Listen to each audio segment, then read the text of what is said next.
2014 के पहले ये इम्प्लीमेंटेशन की बातें करते थे। हमारे वहां सैकड़ों लोग रेलवे क्रॉसिंग पर मरते थे। स्कूल की बस रेलवे क्रॉसिंग से जा रही है, 20-20, 25-25 स्कूल के बच्चे मरने की खबरें आती हैं।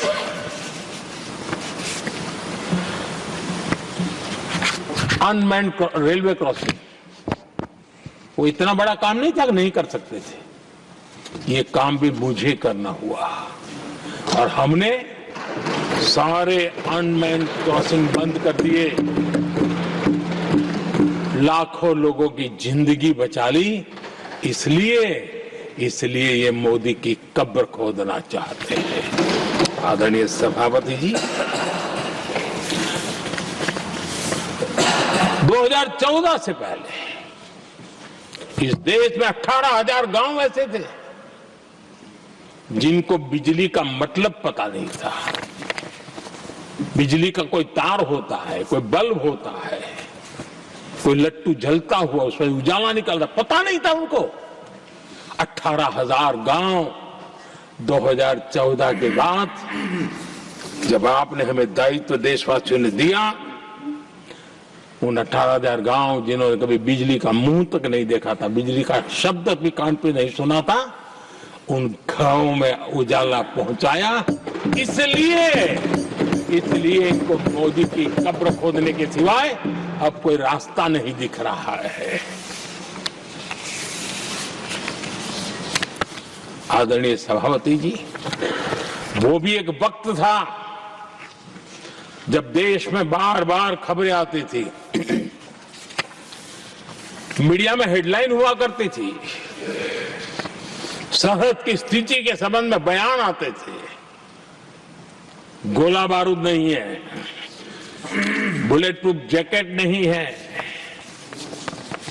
बर्फ के बीच खड़ा है, बर्फ में खड़े रहने के लिए जो जूते चाहिए वो जूते तक नहीं उसके पास, ये खबरें आती थी।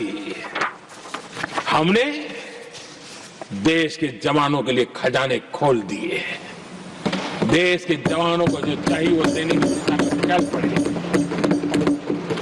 और इसलिए वो चाहते कि अब तो कोई रास्ता बचा नहीं है, बस कब्र खुदेगी मोदी की, यही एक रास्ता उनके लिए बचा है। आदरणीय सभापति जी, एक बार उत्तर प्रदेश के वर्तमान मुख्यमंत्री जी ने सदन में भाषण करते करते वो रो पड़े थे। दिमागी बुखार के कारण बच्चे, अनगिनत बच्चे मर रहे थे। इनको कभी सूझा नहीं कि इस दिमागी बुखार से मुक्ति दिलाई जा सकती है। आदरणीय सभापति जी, आंख की बीमारी ट्रकोमा, लोग परेशान होते थे, आंखें चली जाती थी और विज्ञान प्रगति कर चुका था, हो सकता था, वो नहीं कर सकते थे।